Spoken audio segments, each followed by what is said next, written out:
seguimos en nuestra serie de prédicas que se llama El Poder de la Unidad. Y estamos enfocando, ya en esa serie estábamos viendo por qué es bueno para los hermanos habitar juntos. Estábamos viendo por qué es bueno. Y es tan bueno, dice la palabra, como rocío de Hermón y como aceite sagrado. Entonces, estamos viendo cómo rocío de Hermón, siendo tan lejos en el tiempo de sequera, provee la humedad al monte de, ¿qué significa? Tierras secas. Estamos viendo, es bueno que nosotros como hermanos habitamos juntos, porque si yo estoy pasando un tiempo difícil, tiempo de sequedad, tiempo de dolor, tiempo de desesperación, si no me encuentro fuerza para seguir adelante, pero mi hermano, tú te encuentras en el tiempo de abundancia, cuando tu alma prospera, cuando el Espíritu de Dios fluye, cuando tú estás creciendo y tienes provisión sobrenatural, entonces tú, viéndome en mi tiempo difícil, provees el Espíritu para mí, en el sentido que tú ores por mí, me intercedes por mí, tal vez compartas tu abundancia, que sea en espíritu, que sea en alma, que sea a veces en finanzas. Todo eso es bueno y agradable en los ojos de Dios. Cuando a uno le va bien, como decimos en Yucatán, y al otro no le va bien, entonces nos cubrimos así como el rocío del monte de Hermón. Aunque no hay lluvias, pero abunde con humedad, provee para el otro cuando se siente como tierra seca. ¿Cuántos de ustedes han tenido tiempos que se sintieron como tierra seca? ¿Y cuántos de ustedes se levantaron gracias al que les compartió su agua? Amén. Gloria a Dios. Esto, lo que dice la palabra, es agradable en los ojos de Dios. Mirad cuán bueno y agradable es, o delicioso en los ojos de Dios. Dios tiene delicia cuando sus hijos aman a uno a otro. Pero también dice que es como aceite sagrado. Y estamos viendo que aceite sagrado se preparaba de una mezcla de 4 hierbas con aceite de olivo. Una mezcla se hacía y solo así se consagraba como el aceite. Y tú y yo somos este aceite si nosotros dejamos que Dios nos machaca. Porque la vida sí nos machaca. No vamos a machacar la cabeza del diablo, porque nos va a machacar, que vamos a correr, quién sabe. No podemos jugar con estas cosas. Pero cuando la palabra dice que en este mundo van a tener tribulaciones, la palabra tribulación es la palabra van a ser machacados, oprimidos, exprimidos. Porque a veces no damos cuenta de la maldad que se encuentra en nosotros si no nos exprimes. Por eso muchos los que manejan, ¿quién maneja? En los semáforos, si alguien les rebasa, si alguien maneja mal. ¿Cuántos de ustedes sonríen y dicen Dios te bendiga? ¿Qué hacemos normalmente? ni nos escucha. Hacemos vida miserable al que está sentado a nuestro lado, porque el que manejó allí nos escucha. Yo hablé con unos ucranianos que son refugiados de guerra, y unos amigos les prestaron coche por un tiempo, y su esposa me contaba, dice, es imposible, dice, cuando manejamos mi esposo, dice, ¿por cuánto compraste tu licencia? Está gritando. Y ella dice, pues no la compré, ¿a quién estás gritando?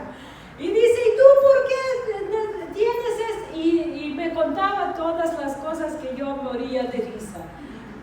Pero en cada situación la vida nos aprieta tantito o muchito para que salga de la abundancia del corazón, empieza a hablar, ¿qué? La boca. No dices que, que me salió no, salió porque ahí está, vive, ahí está. Lo que tenemos dentro nos está saliendo. Algunos varones como que me están viendo enojados. ¿Qué pasó? Entonces, Dios, si nosotros permitimos que Dios nos aprieta, y no hay mejor apretón que uno con otro, porque cuando un mundo nos aprieta, es su naturaleza. Nos molestamos y ya, pero cuando nos aprietan en la iglesia, ¿qué hacemos? Ya no voy. Ese domingo no voy porque la pastora me hizo enojar mucho. O porque alguien debería de haberle dicho lo que está pasando en mi casa y ya me estaba echando indirectas. O mil cosas, no podemos. O ya ni voy. Son todos hipócritas. Bueno, si somos todos hipócritas, antes que tú viniste había uno menos. ¿Verdad? ¿Verdad o no? Todos estamos mal delante de Dios. Todos venimos porque lo necesitamos. Y la verdad, en algo todos somos hipócritas. Nada más que el mundo lo llama buen tacto. ¿No? Y para que Dios hace esa buena mezcla agradable, tenemos que ser machucados. Hierro con hierro. Hierro con hierro. ¿Cierto, esposos? Muy bien, Martín. ¿Cuántos años llevas de casado? Como 30. ¿Como 30? 39, mira.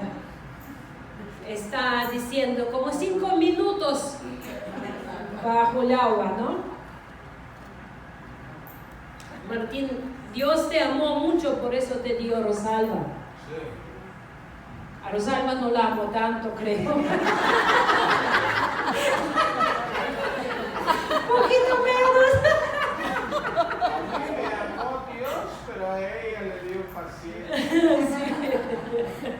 Bendito sea el nombre del Señor. Entonces, ven, nosotros hasta podemos bromear sin enojar, aunque tal vez otro hubiera enojado.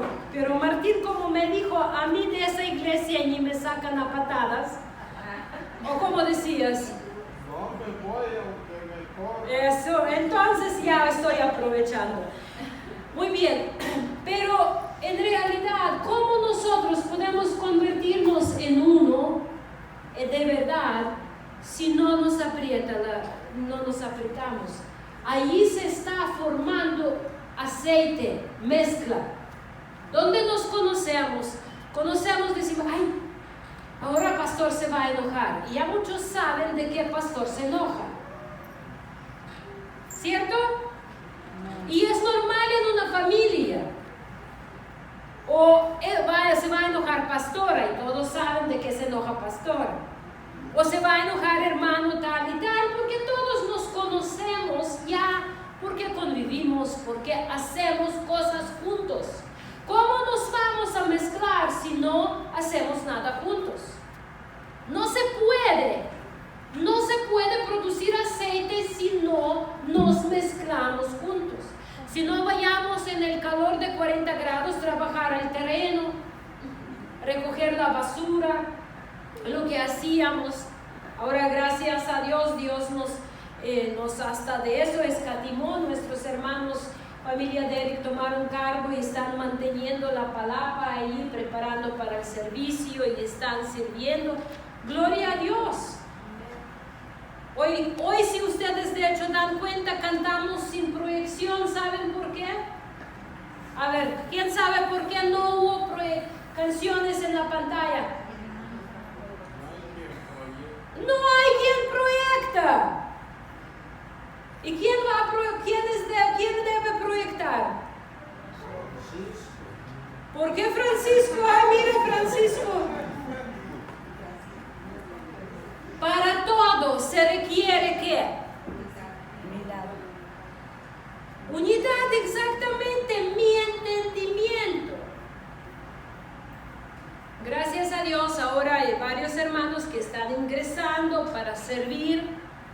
Bendecimos el nombre del Señor, eso nos causa siempre mucho gozo, pero siempre falta compromiso de uno. ¿Y ese uno quién es?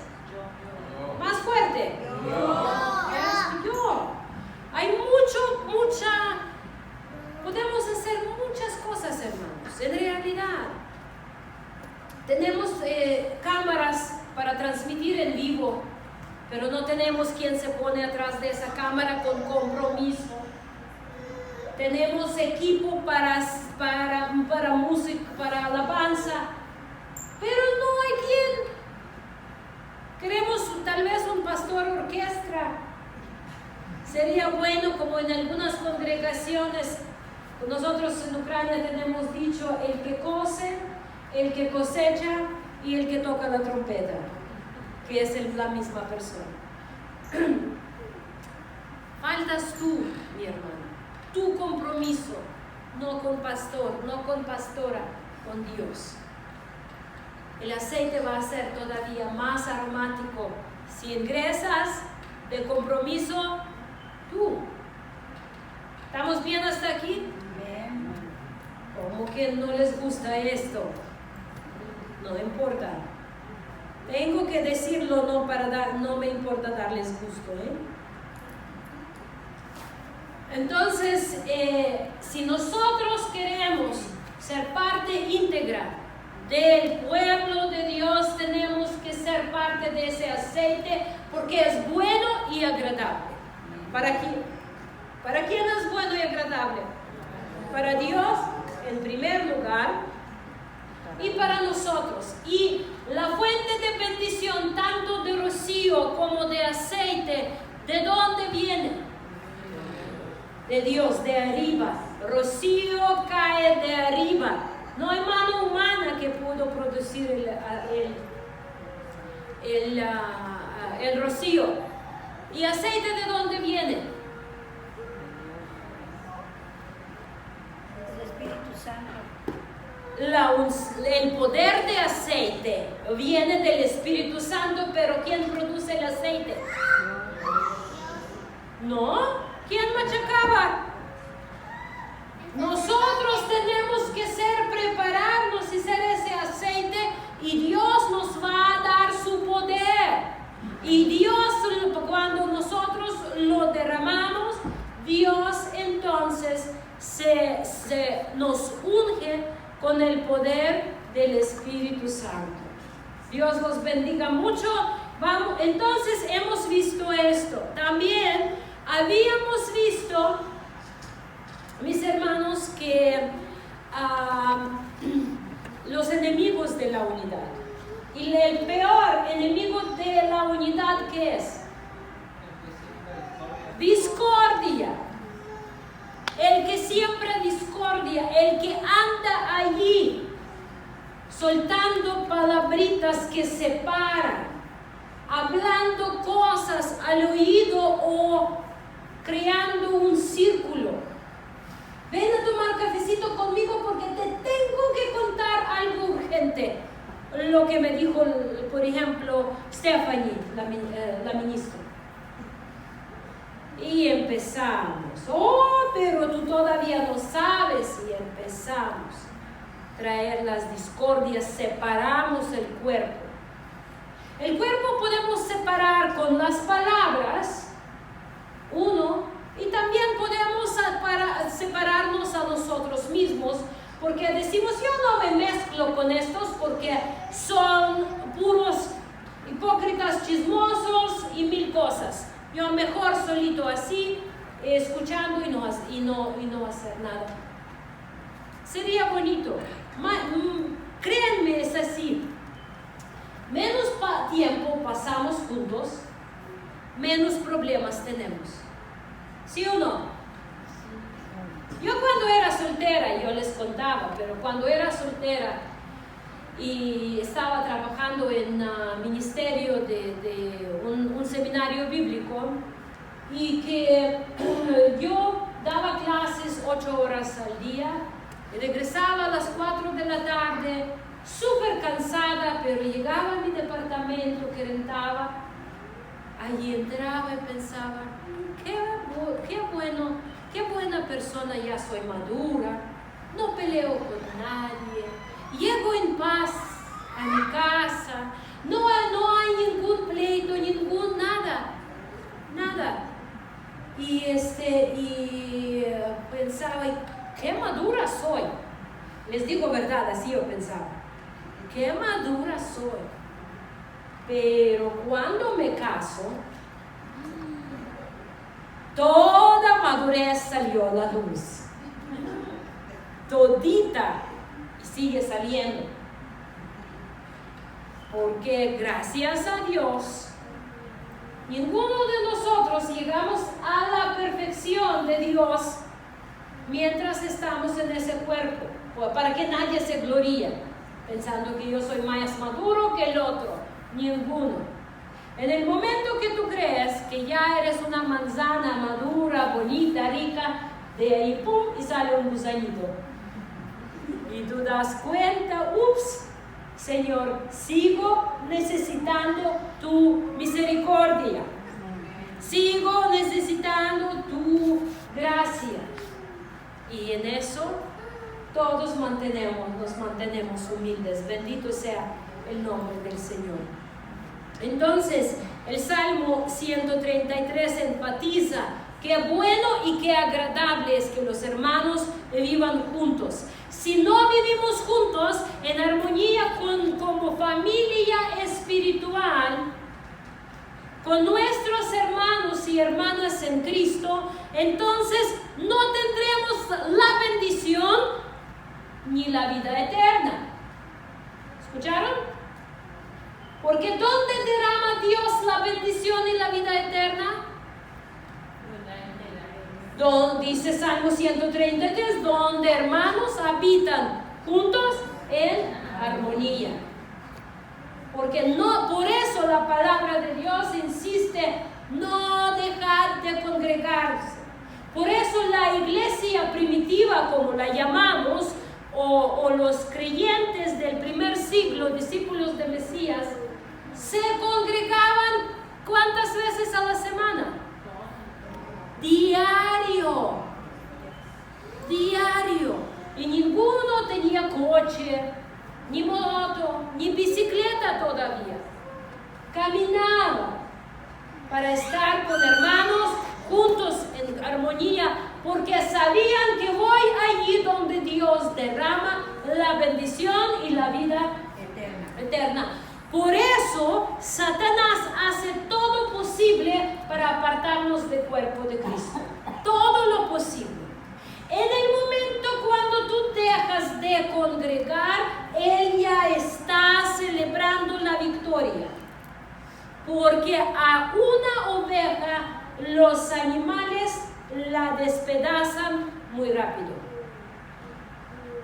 Pero mientras estás en el rebaño, ahí tienes al pastor de pastores hablando, que te está protegiendo, y tienes toda la familia. Y cuando estamos juntos, pegaditos uno a otro, es más difícil que se mete un lobo.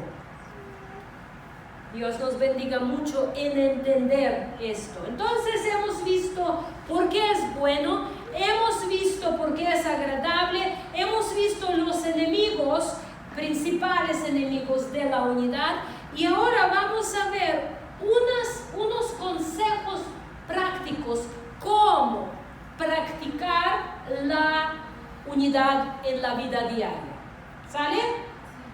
Y para eso vamos a Hebreos capítulo 13, desde el principio, y vamos a enfocarnos, no a mucha profundidad, pero vamos a enfocarnos en ver consejos prácticos que el autor de este libro nos da para la vida diaria. Entonces empieza así, Hebreos 13. El primer versículo dice: permanezca el amor fraternal. La palabra permanecer significa habitar, morar, vivir sin salir. Si tú vas a la tienda, tú regresas ¿a dónde? A tu casa, donde vives. Es mi hogar, dices. Entonces, nosotros como creyentes debemos de permanecer en amor fraternal. Vane, tú con Tati, ¿cuántas veces a la semana pelean? ¿Al día? Bueno, no les quiero exponer tantos. ¿Cuántas veces? Seguro 4 veces más o menos. Órale. ¿Y por qué siguen llamándose hermanas? Porque son hermanas. Eso es, escúchalo bien. Nuestros pleitos y desacuerdos no cancelan lo que somos uno a otro. Tenemos nosotros, tú y yo, tenemos el mismo Padre. Amén. ¿Cuántos de ustedes llaman a Dios Padre mío? Amén. Son mis hermanos. Martín, ¿tú qué? Levantamos la mano cuando. ¿Cuántos de ustedes saben que no hay otro Salvador si no es Cristo Jesús? Amén. Amén. Somos salvos por la misma vía. Por la misma vía acercamos al Padre. ¿Cuántos de ustedes saben que sin Espíritu de Dios no podemos llegar a la meta? Amén. Él es nuestro maestro, Él es nuestro instructor. ¿Cuántos de ustedes saben que la palabra de Dios es la única verdad? Amén. Amén. Entonces, si nosotros peleamos, ¿qué pasa con nuestro Padre? Permanece nuestro Padre. Si nos enojamos, ¿qué pasa? ¿Se abre otro camino de salvación? No. O llega el otro espíritu. Sí, se puede llegar otro espíritu si dejamos, que no es espíritu de Dios. ¿Queremos el otro espíritu? No. Entonces, mira, si nos enojamos, así como enojamos, así que nos arreglamos, porque somos hermanos. Si jamás va a cambiar el hecho que Vane y Tati son hermanas, porque jamás van a renacer de otros padres. Por eso hasta a veces se agarran de greñas. Espero que ya no lo hacen. No, bueno, eso ya es madurez. Seguían siendo hermanas y todavía más, entre ellas agarrando de greñas, pero que alguien toque a mi hermana. Ahí sí voy contra. ¿Cierto? ¿Quién sabe de qué estoy hablando? Yo tengo derecho de jalar las greñas de mi hermana. Los de afuera no me tocan.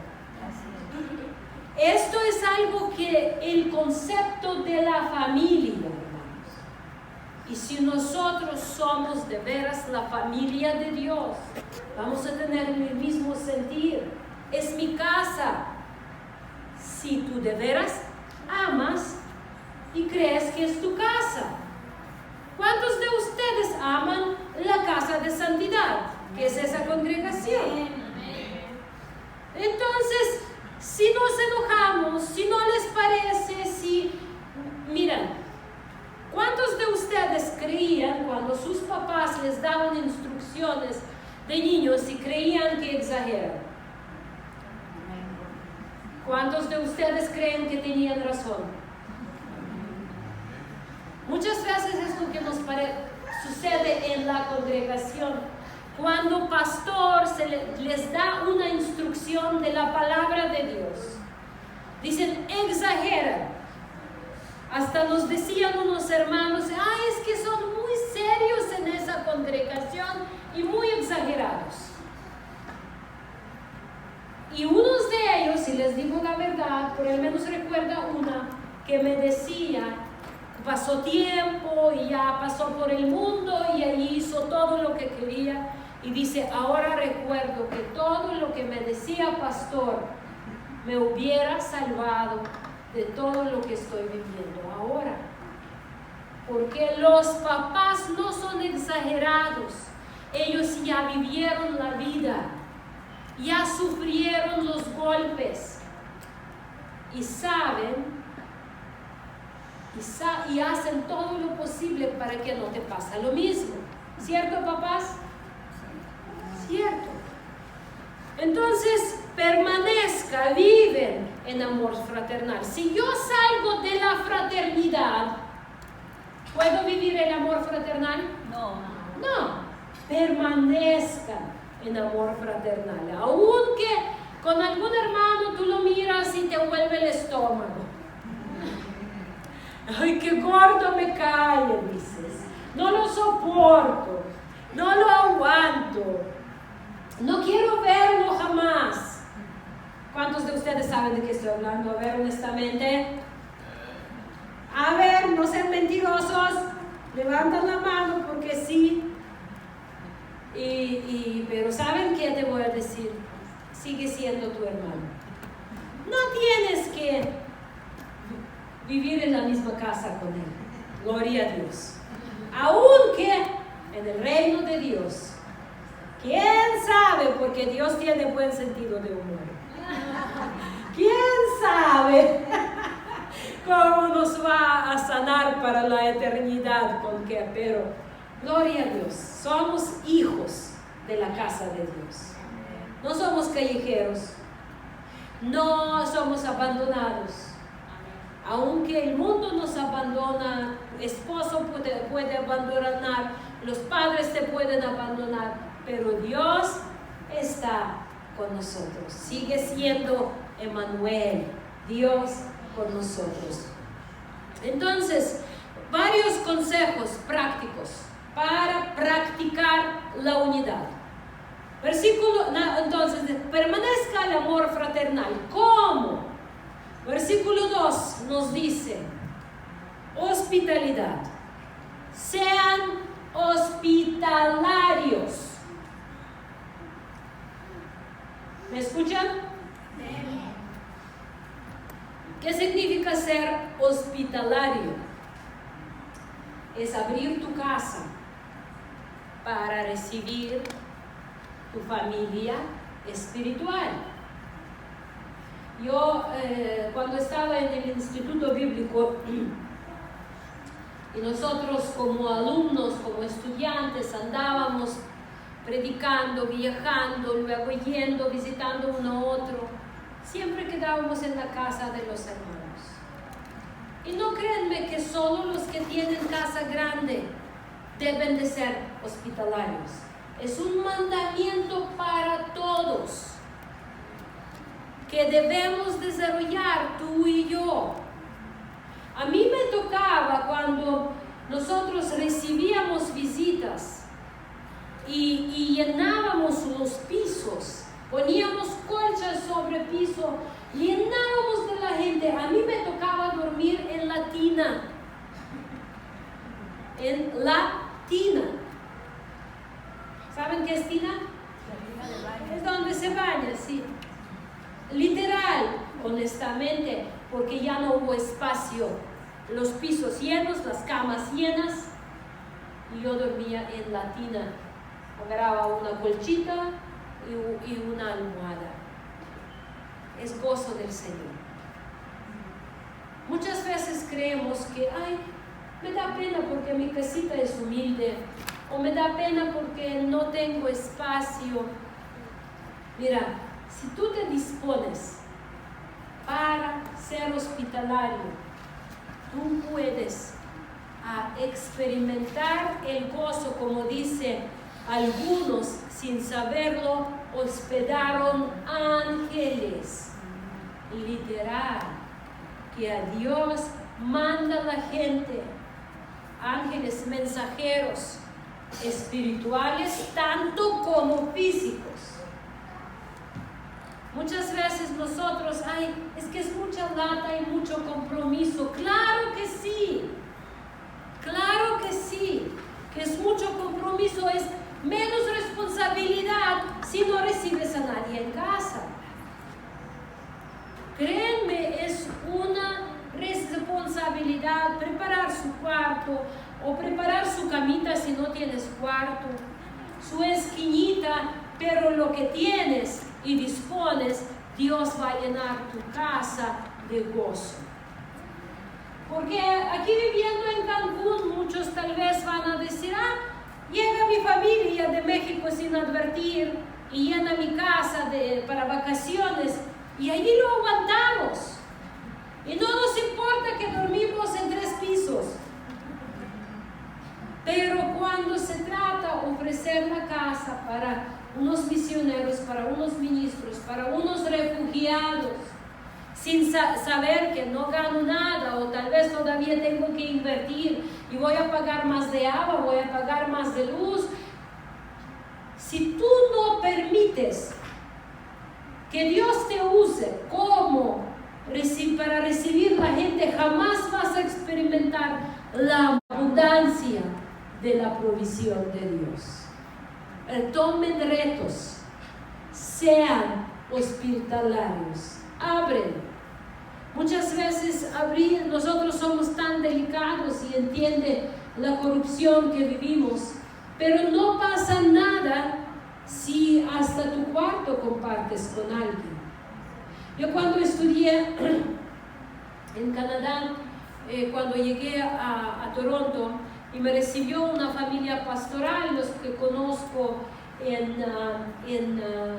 que iban de viajes misioneros a Ucrania, yo lo traducía a ese pastor, y me recibieron por unos días antes que yo me fui ahí donde estudié, y ellos tenían 3 hijos varones. Entonces, algo que siempre lo recuerdo con una sonrisa, cuando yo llego a la casa y la mamá dice a sus hijos, ¿a quién les toca ceder su cuarto, chicos? Entonces sí, todos tenían su cuarto, los niños, pero no tenían cuarto de visita. Entonces cada vez como casa pastoral siempre hay visitas, porque pastor siempre recibe a la gente, ellos te turnaban los niños. Entonces, cuando llegaba visita, otro iba al cuarto y dormía con su hermano. Y me dio esa mucha ternura y yo lo aprendí para toda mi vida. Él decía, a quién le toca. Y yo recuerdo que me tocó el cuarto de Daniel. Y cuartos eran chiquitos, que prácticamente solo entraba una cama y un closet chiquito. No hubo gran cosa, pero Dios bendice a la gente que sepa compartir a lo humilde que tiene o lo grande que tiene. Para eso Dios nos da las cosas, para que seamos de bendición para el reino de Dios. Entonces, una de las formas practicar unidad, la que agrada a Dios, es ser hospitalarios. Próxima vez que nos llega algún grupo misionero, tienen oportunidad de abrir su casa cuando a veces llegan visitas imprevistas. Allí en la casa tuvimos muchísima gente durmiendo, a veces hasta tropezábamos uno con otro. Yo salía y tropezaba con la gente. Es una bendición, la cual, si quieren vivir en plenitud del cuerpo de Cristo, empiezan a practicarlo. De hecho, primeramente Dios, vamos a hacer la lista de los que quieren practicar hospitalidad para la próxima vez. Que si nos llega alguien, que ya tengamos los hermanos dispuestos para decir, a ver, ¿de quién es el turno hoy ceder o recibir? Y van a ver qué bendición trae recibir la gente en su casa. Luego, ¿cómo más practicamos la unidad? Versículo 3 nos dice: acordaos de los presos como si estuvieras presos juntamente con ellos. Aquí no está hablando de los presos que tenemos en el día de hoy, que son criminales, que son gente que está por su crimen en la prisión, aunque es nuestra responsabilidad ir y predicar si Dios nos llama a ese ministerio. Si Dios nos llama a hacer evangelismo en la prisión, está bien, pero aquí no se trata de eso. Aquí se trata, obviamente, de los que estaban en prisión por fe, porque los creyentes eran perseguidos y los metían en la prisión. Y estando en prisión, dice: recuérdanles como que ustedes estarían juntamente con ellos. Unidad. Llevarles la comida, orar por ellos todo el tiempo, y llevarles la ropa, llevarles el agua, si necesitan algún medicamento, si necesitan, no sabemos, hermanos, qué tiempos vienen y qué nos espera. En Rusia, los creyentes están en las prisiones. Los que no quieren cooperar con el régimen de Putin están literal en prisiones. En China están en prisiones.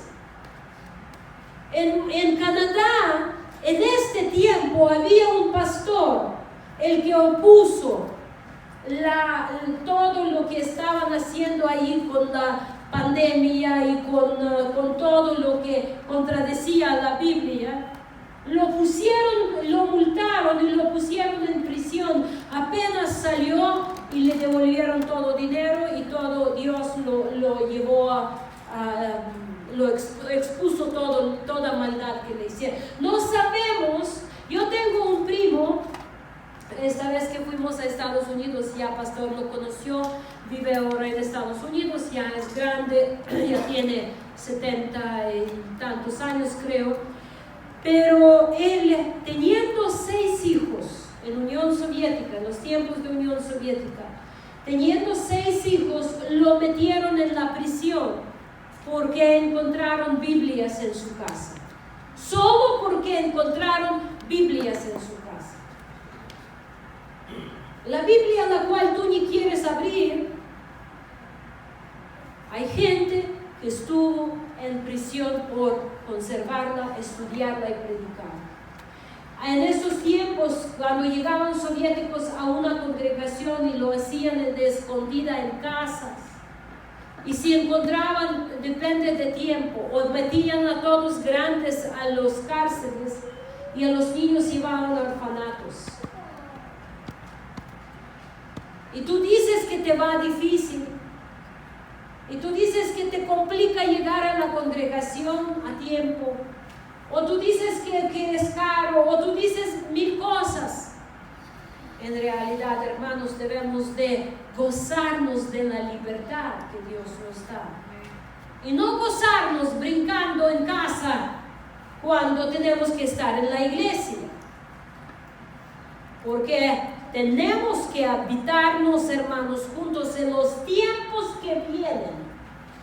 van a ser tan difíciles que solo vamos a sobrevivir si estamos juntos. Si estamos juntos. ¿Estamos bien hasta aquí? Amén. Entonces, aquí se trata de este tipo de presos. Versículo 4. Mira qué versículo más bonito. Y eso también parte de unidad. Honroso sea en todos el matrimonio y el lecho sin mancilla, pero a los fornicarios y a los adúlteros los juzgará Dios. Entonces, para que tengamos unidad, tenemos que tener unidad matrimonial, los que están en matrimonio con creyente. Por ejemplo, si ustedes están aquí en la congregación los dos, se aplica a los dos. Si tu cónyuge no está, no cancela tu fidelidad. Es por decir, si tu esposo no es fiel, eso no es la razón para que seas infiel tú.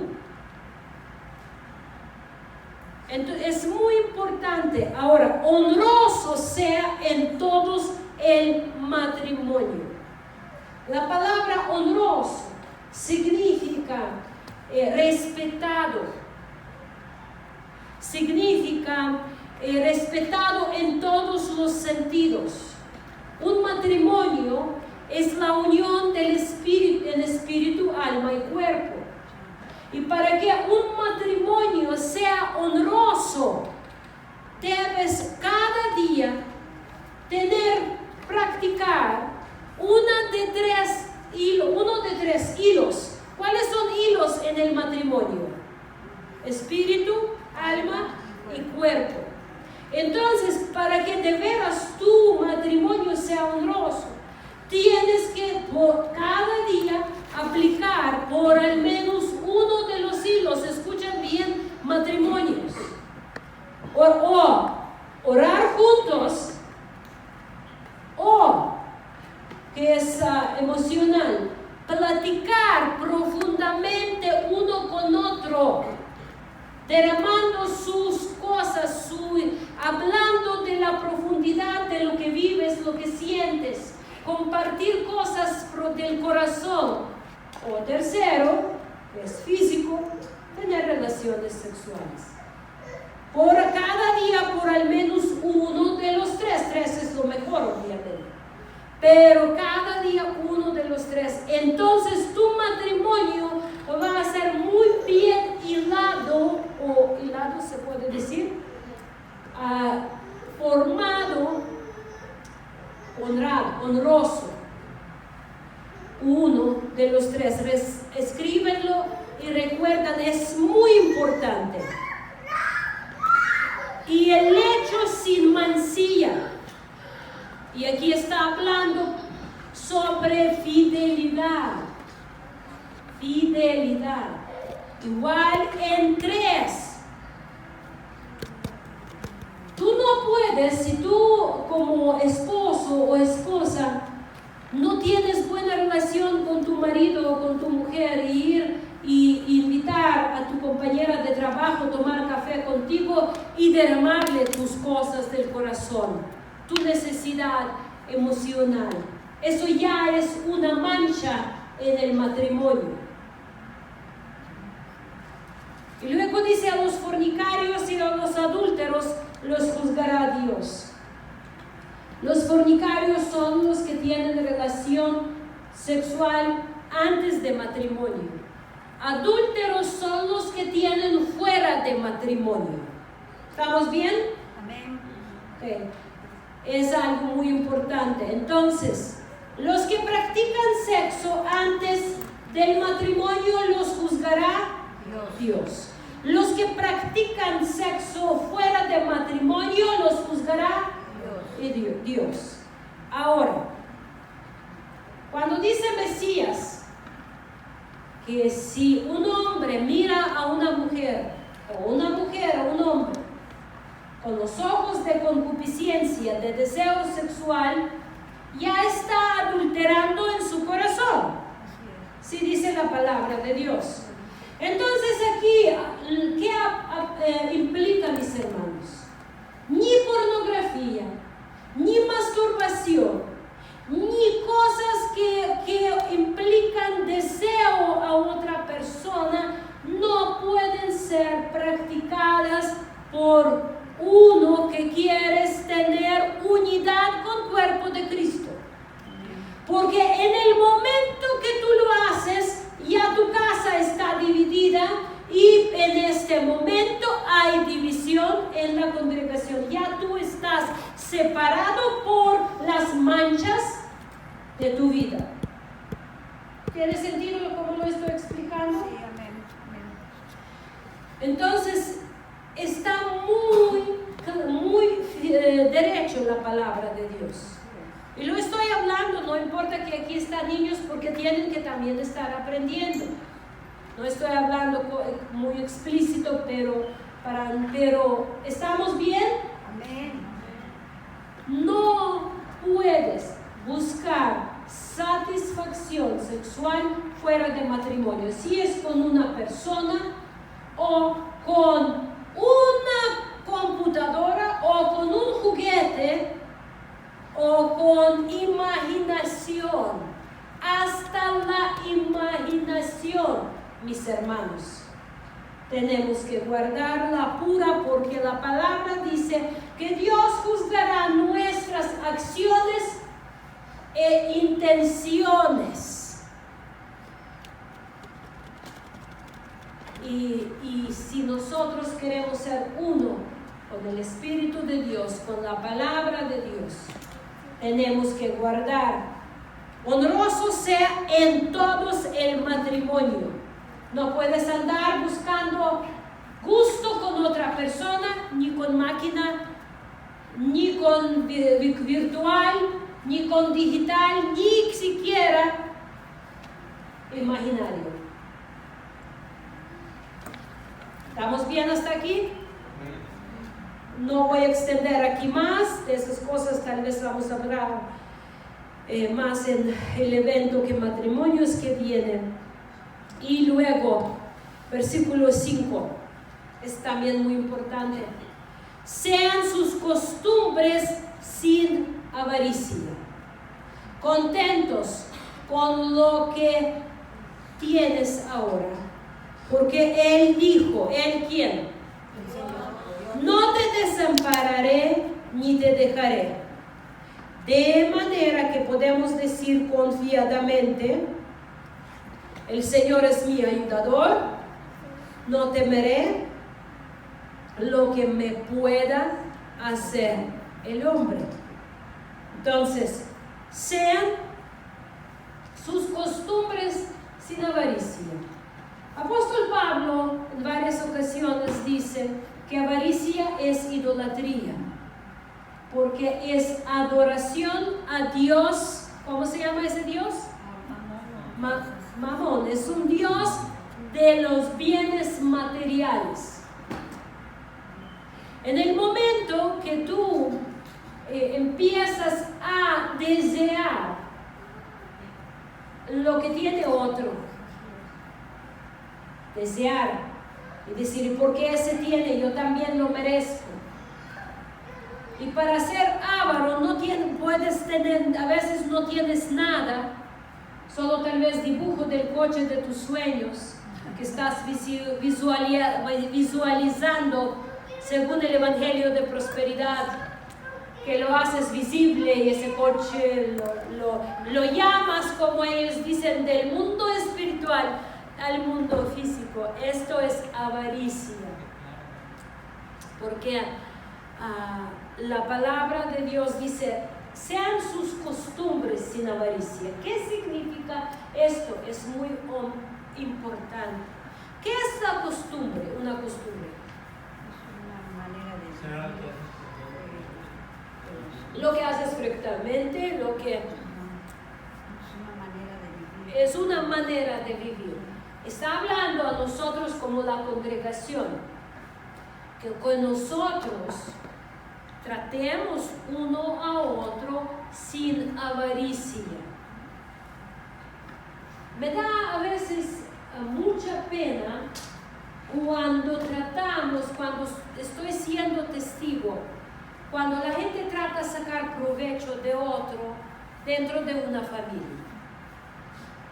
En nuestras familias físicas también eso sucede, que por ahí tenemos un hermanito que es más aprovechoso de otros. Todos dan y otro busca para quitar. Todos llevan a la casa de papás, pero hay uno anda para sacar. Todos dormidos, levántense, mueven la cabeza, no duerman. Estoy mirando para abajo para que luego no digan que pastora yo solo estaba mirando por dentro y no estaba dormido. Entonces, ¿están aburridos? No. Okay. Siempre vamos a tener unas personas las que no aportan sino sacan. Es la verdad. Pero que no sea esa persona yo. Eso es lo que me interesa.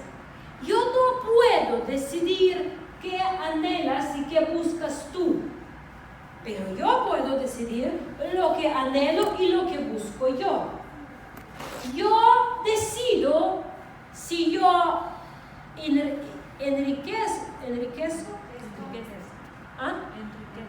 enriquezco la vida de mi congregación o la empobrezco. No hay palabra así, pero ya está, empobrezco. Yo decido si yo doy o quito. Dice Mesías, y luego Santiago lo cita, dice, es mejor dar que recibir. Y en realidad, el que no sabe dar, no sabe qué es vivir libertad sin ataduras a las cosas de este mundo. Porque si tú solo buscas para recibir, ya saben, como la persona entra, siempre lo digo, a la farmacia y dice, denme las pastillas para curar mi avaricia. Y ahí el vendedor dice, toma esas. Y dice, deme más. Da una más, deme más.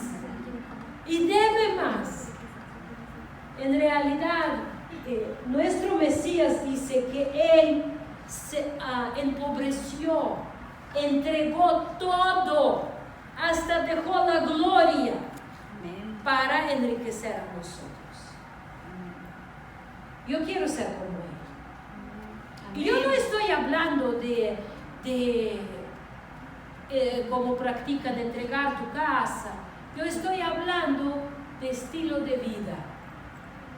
Que tu costumbre no sea cómo sacar de la gente. Hermanos, mucho cuidado. Por favor, no andan pidiendo dinero prestado uno a otro y luego nunca lo pagan. Aquí en la congregación pasan estas cosas. No buscan cómo aprovechar.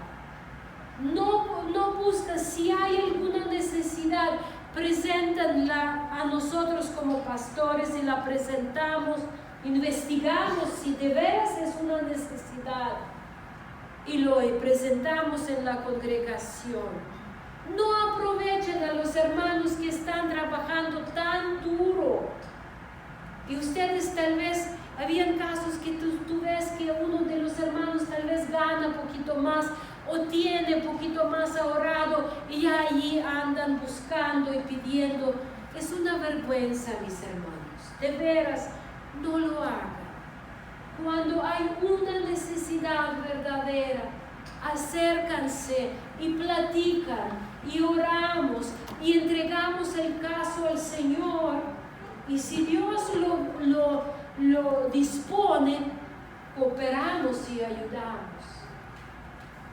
Dios es bueno, Él conoce tu necesidad antes que tú, pero pidiendo y luego escondiéndose y luego desapareciendo porque no quieres pagar o no puedes tal vez pagar y ya te da pena y te estás escondiendo. No sean sus costumbres así, dice la palabra, sean sus costumbres sin avaricia. No buscan qué sacar de los eventos, buscan qué dar, buscan cómo servir con la mano, con aportación, buscan enriquecer, buscan cómo invertir en el reino de Dios, que al final de cuentas es un privilegio que Dios nos da, ser partícipes de la obra del reino de Dios. ¿Quién en el mundo tiene ese privilegio? Si nosotros.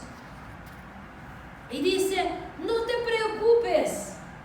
Muchos por avaricia no diezman. Dicen, es que yo no gano suficiente para diezmar. Para diezmar no es ganar suficiente.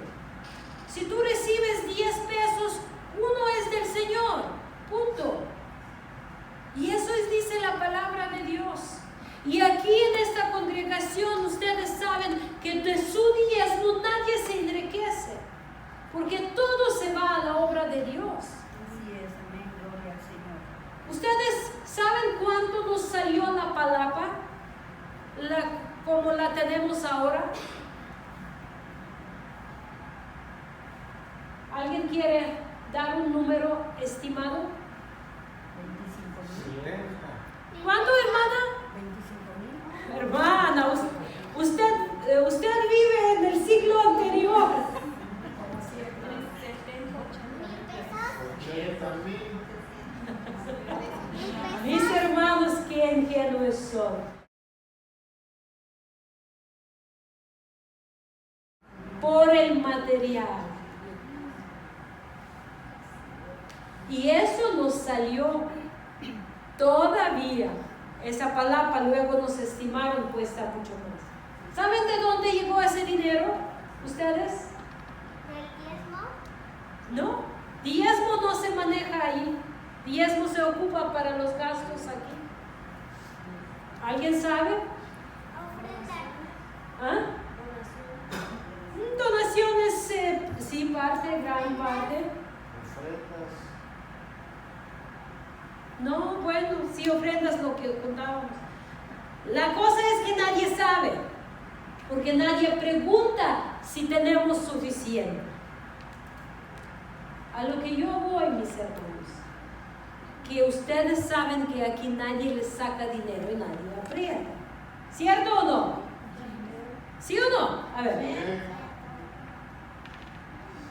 Sí. Por eso tenemos de pensar, ¿qué más yo puedo hacer? La palapa mide 10 por 15. Es un tamaño de la palapa. El alto de la palapa son 4,5 metros y más allá en el centro. La palapa tiene como más de 10 centímetros de piso de cemento.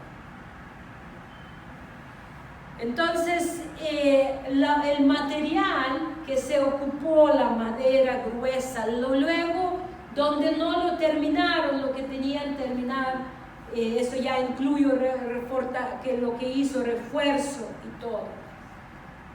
Y lo digo para que ustedes sepan que alguien da el dinero. ¿Sí me explico?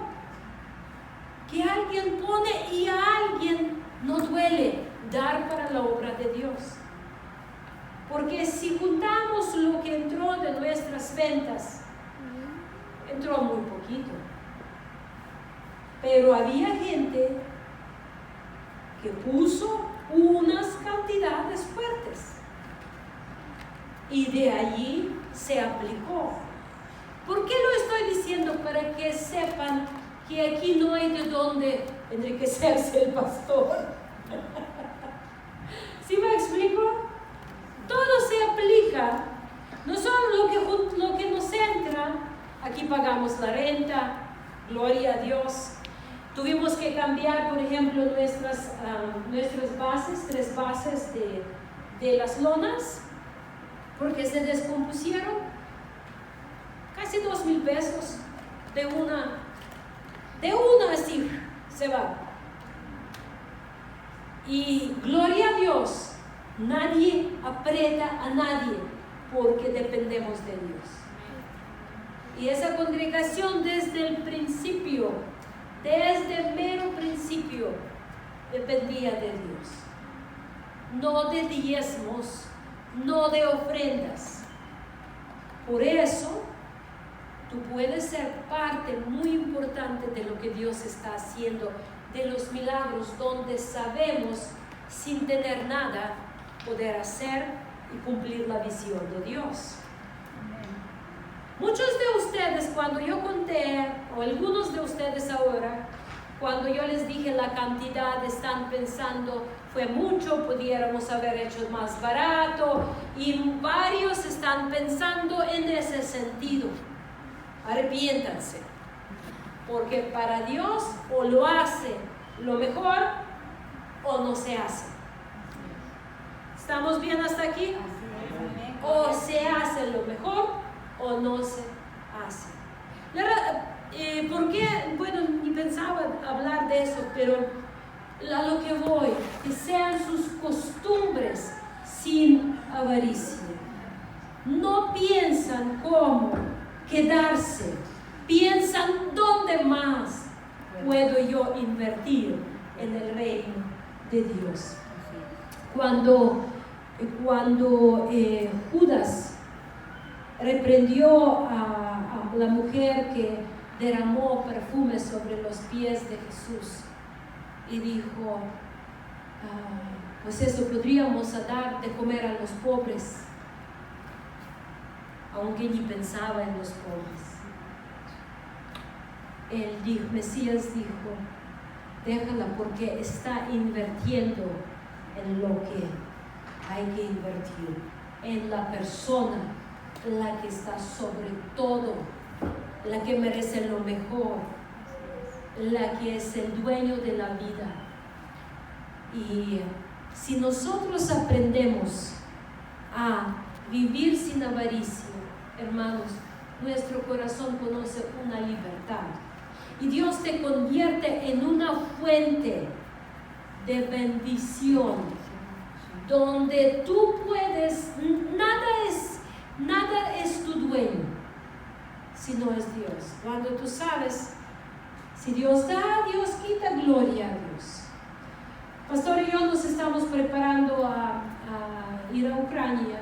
Ustedes saben que es una situación que pues no sabemos si regresamos, nunca lo sabemos, pero más en ese tiempo de la guerra nosotros vamos a servir y damos cuenta que no tenemos nada, por decir de cosas materiales. Todo lo que tuvimos invertimos en el terreno, en la obra, siempre lo hemos hecho, y pues es muy fácil ir de ese mundo cuando no tienes prácticamente nada, porque con nada te ata, no te estás batallando a repartir tus bienes entre quién, luego preocupado porque no se pelean y todo eso. Es tan hermoso, hermanos, que tú sabes, Señor, en realidad todo lo que tuve y todo lo que tengo te lo di a ti. Es lo mejor.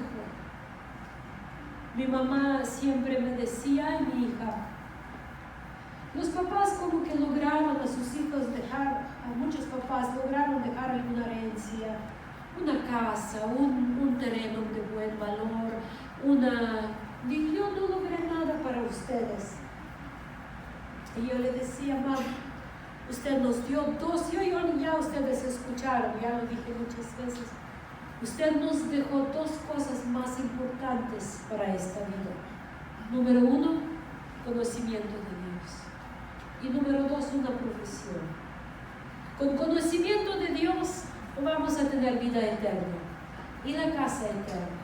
Y con una provisión nunca nos va a faltar pan en la mesa Amén. y para invertir en el reino de Dios. Amén, amén. Queremos ser unidos, hermanos. Tenemos que unificar nuestro corazón. David decía, una cosa ha deseado y esta buscaré, que yo esté en la casa de Dios todos los días de mi vida. Nuestro corazón está tan fragmentado entre miles de cosas que deseamos en este mundo. Por allí una casa, por allí otra casa, por allí otro bien, y por allí las alhajas, y por allí los coches, y por allí mil cosas. Y David decía, una cosa yo he deseado, y esta buscaré: un corazón unido. Tenemos que unir nuestro corazón en un tesoro de verdad, que es la casa de Dios, la cual somos nosotros si lo amamos con todo nuestro corazón.